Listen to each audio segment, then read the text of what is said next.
À Cana, c'est là que Jésus a commencé à se révéler, hein, d'après Saint Jean. À Cana avec Jésus, ayons les yeux ouverts sur les besoins humains les plus simples, comme Marie qui a vu et dit, ils n'ont plus de vin. Là aussi c'est très concret, très simple. Hein.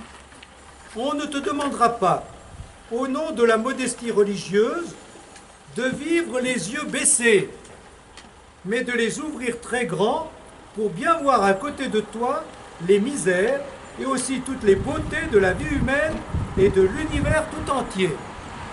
Ça c'est simple à comprendre. Hein. Gardons les yeux ouverts. Les yeux ouverts sur la création, sur les autres, sur le monde, sur l'actualité, sur ce qui est beau comme sur ce qui n'est pas beau. Regardons. Ayons les yeux ouverts et non pas les yeux baissés. Parmi les grands besoins des autres, il y a certainement le besoin de joie, de sourire, de rayons de soleil sur leur vie souvent grise. Alors, quelque chose de très simple, le sourire. Les gens ont besoin qu'on leur sourie. Elles demandent des choses concrètes. Hein. Alors, voilà tout son développement. Restez calme et paisible dans la bagarre du monde actuel. C'est dur, hein? Restez calme et paisible. Mais quand on est enraciné en Jésus, quand on sait qu'il est avec nous, ben nous, on a un point d'ancrage. Hein. Notre ancre, comme les bateaux, hein, nous, c'est Jésus, c'est le Christ qui est là. Alors, il peut y avoir de la tempête, des tourbillons, des choses qui nous énervent, qui nous contrarient. Ben oui, mais avec Jésus, on fait face, en ne nous laissant pas déstabiliser. Mais il y a des fois, c'est difficile à faire quand même. Alors, restez calme et paisible dans la bagarre du monde actuel. Soyez un sourire sur ce monde. Amen. Comment? Amen. Voilà. J'ai bien amen. Car toujours sourire, même c'est pas facile des fois. C'est pas facile, hein? Oui. C'est mon plus grand souhait. Je n'en trouverai pas de plus beau, car si vous souriez dans cette souffrance qui devrait vous empoigner, c'est que votre cœur est dans la paix. C'est que vous avez oublié toutes vos préoccupations personnelles pour ne plus penser qu'aux autres. Voilà. Des fois, on est plein d'inquiétudes, de souffrances, et puis ça, on les rumine. Et voilà. Regardons les autres, ouvrons les yeux sur les autres. Comme ça, on prend la distance par rapport à tout ce qu'on rumine et qui nous fait parfois mal. Et du coup, ben, ça passe mieux. Souriez à tous ceux qui souffrent et dont vous voudrez prendre toutes les souffrances. Souriez aux malades, aux lépreux, aux prisonniers, à ceux qui peinent dans les usines, à ceux qui souffrent dans leur chair, dans leur cœur, dans leur âme. Si vous n'aviez que cela pour eux, le petit rayon de soleil qui entre dans une chambre sombre et glacée pour l'éclairer et la réchauffer, cela suffirait. Hein? Voilà. Être un petit rayon de soleil, même quand on va visiter des gens qui sont dans la peine, dans la tristesse et dans... En voyage, j'ai pensé à un plan de formation pour les postulantes. Donc vous voyez comme quoi elle a fondé un noviciat et puis la congrégation. Avant tout, leur apprendre à sourire. Au bon Dieu, aux épreuves, aux gens ennuyeux, à tous ceux qui ont besoin de joie. Bonne recette pour penser aux autres et non à soi. Leur apprendre à déblayer, à supprimer toutes les complications, tous les états d'âme. À vider, vider, vider. Vider, voilà, tout ce qui nous encombre à l'intérieur de nous, tout ce qu'on rumine, tout ce qui nous empêche d'être disponible aux autres, d'abord de les voir et de regarder ce qu'ils sont, ce qu'ils veulent. Alors l'amour du bon Dieu se précipitera pour tout envahir et submerger. Ça va? Oui. Faire le vide, pour penser aux autres plus qu'à nous, et donc avoir les yeux ouverts sur les autres, surtout ceux qui sont proches de nous, pour voir leurs besoins et essayer d'y répondre. Et donc, dans les besoins qu'elle signale, hein, peut-être besoin de service, besoin d'écoute, tout ça, vous connaissez les besoins des autres, besoin d'un coup de main, besoin de parler, mais les autres ont besoin qu'on leur sourie et qu'on soit pour eux un rayon de soleil. Ça, c'est clair. Être un rayon de soleil pour nos proches. Là aussi, ça, c'est l'évangile. C'est pas compliqué. Pas faire la tête, pas toujours ruminer ses trucs ou être centré sur soi. Voilà. Avec Jésus, annonçons la bonne nouvelle. Donc Jésus, enfant, Jésus, charpentier, Jésus qui marche sur les routes de Galilée, Jésus qui fait des miracles comme à Cana, mais en fonction de ce regard qu'il a sur les autres, que Marie a sur les autres, mais c'est pareil. Et puis, avec Jésus annonçant la bonne nouvelle. Donc vous le savez tous, Jésus commence sa mission en disant « Convertissez-vous, croyez à la bonne nouvelle ». Alors comment annoncer la bonne nouvelle? Comment évangéliser? Comment évangéliser vos proches, vos familles, votre entourage? Comment évangéliser notre société? On parle beaucoup aujourd'hui de la nouvelle évangélisation, c'était Jean-Paul II qui a lancé ça. Mais bon, les fruits ne sont pas encore évidents, hein. C'est pas encore évident.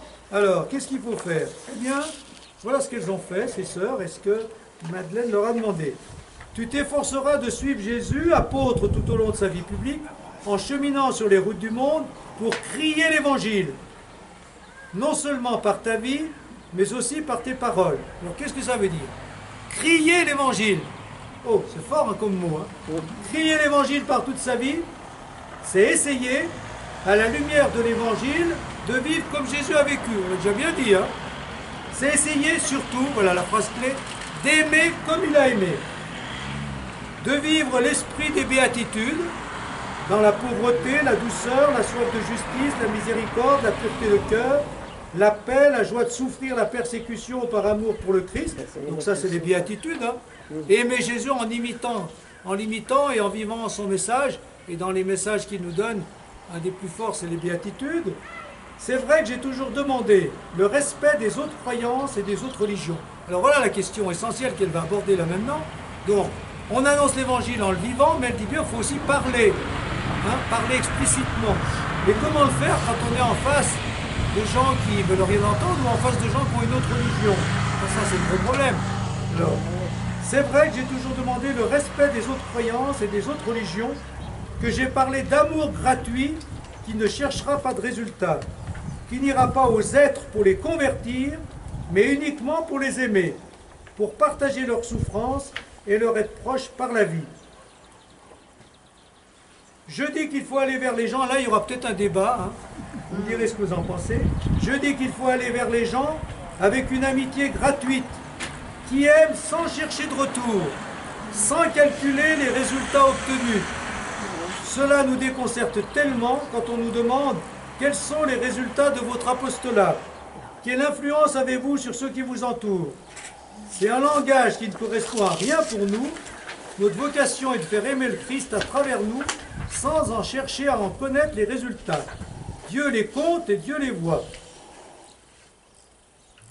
Nous ne considérons pas que nous avons perdu notre temps, même si nous passons toute notre vie sans y voir aucune conversion.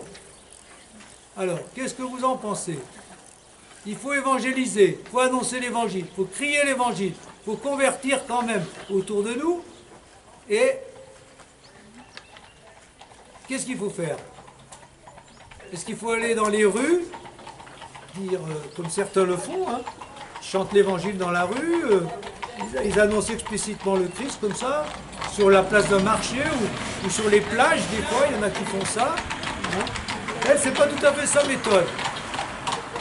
Avec la nouvelle évangélisation, il y a bien des conversions. Comment? Avec la nouvelle évangélisation, il y a bien des conversions. Il y a des conversions, oui. Ben, elle ne connaissait pas la nouvelle. C'est pour ça que la question de l'enfouissement ben, a fait ses preuves, mais a montré aussi ses limites. A montré ses limites. Hein? C'est-à-dire que si on est enfoui sans jamais parler de notre foi, ben oui, il y a un problème. Oui. Et si on en parle trop, ça fait l'effet contraire.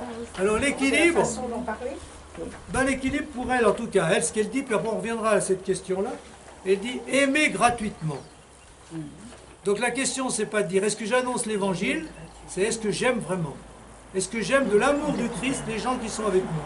Si je les aime d'une amitié gratuite, je vais partager leur vie et on va automatiquement parler de ce qu'on aime tous. Hein? Donc on va automatiquement, un jour ou l'autre, quand on aime quelqu'un, quand on est amis, quand on vit des choses, on mange ensemble, on fait des actions ensemble, et ben un jour ou l'autre, on parle bien de notre foi. Ben Hein? oui. On arrive à en parler, mais sans donner l'impression de vouloir racoler. Donc on témoigne, et puis si ça a un impact, ben voilà. Si ça n'a pas d'impact, on laisse, comme elle dit, Dieu faire son œuvre. Aimer gratuitement. C'est pas un peu ce que fait ton ami le prêtre, dont je ne sais plus le nom, à Bénarès. Oui, Yann Manieux, c'est ce qu'il m'a dit. Il met pas une petite barre chaque fois qu'il y a une conversion, hein. C'est pas son problème. Non. Il vit l'évangile. Puis... On vit l'évangile en aimant les autres, en parlant de tout et bien sûr de notre foi et de leur foi. Et puis on avance ensemble. Et jusqu'au jour où on se retrouvera peut-être en Jésus-Christ, explicitement, mais en attendant, on se retrouve quand même sur certaines valeurs ou sur Dieu, on se retrouve. Et donc, s'il y a cette amitié, eh bien, il y a une évolution. Mais ce n'est pas du tout la même chose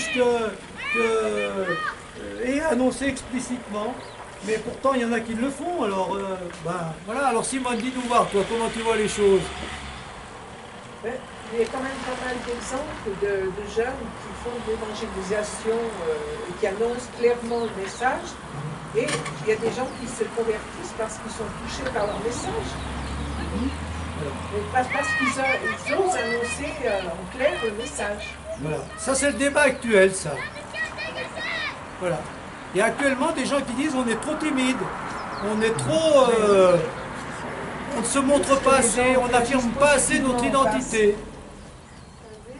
Et les gens disent apprécier qu'on leur annonce Comment? clairement. Mais il y en a beaucoup qui apprécient qu'on leur annonce clairement le Non, message. oui, moi je pense que là il faut faire ce que l'on ressent. Il y en a qui ressentent que c'est faux, annonce l'évangile comme tu penses que tu dois l'annoncer. Voilà. C'est comme il nous dit l'évangile, de toute façon, Dieu parle tantôt d'une autre, tantôt d'une manière. Tantôt Donc d'une manière, voilà, tantôt c'est d'une ça. autre. Donc l'évangile, on peut l'apporter soit par des petits messages, soit par la parole, ou voilà, c'est l'équilibre en fait. Parce que le Saint-Esprit, c'est l'équilibre. Mais chacun doit faire ce qu'il pense devoir faire. Voilà. Il Se laisser conduire. faut se laisser conduire et faire ceux qui veulent l'annoncer. Si, il faut avoir du courage aussi. Hein. Oui, Bon. c'est sûr. Ouais. Et si on veut annoncer en faisant comme les témoins de Jéhovah du porte-à-porte, ben pourquoi pas non, mais je sais pas, mais moi je ressens pas ça comme ça. Moi j'aime mieux créer des relations, comme elle dit, en partageant d'abord la vie des gens. Mais peut-être que ça manque peut-être d'explicitation, je sais pas, mais voilà. Donc, Après, c'est bien possible.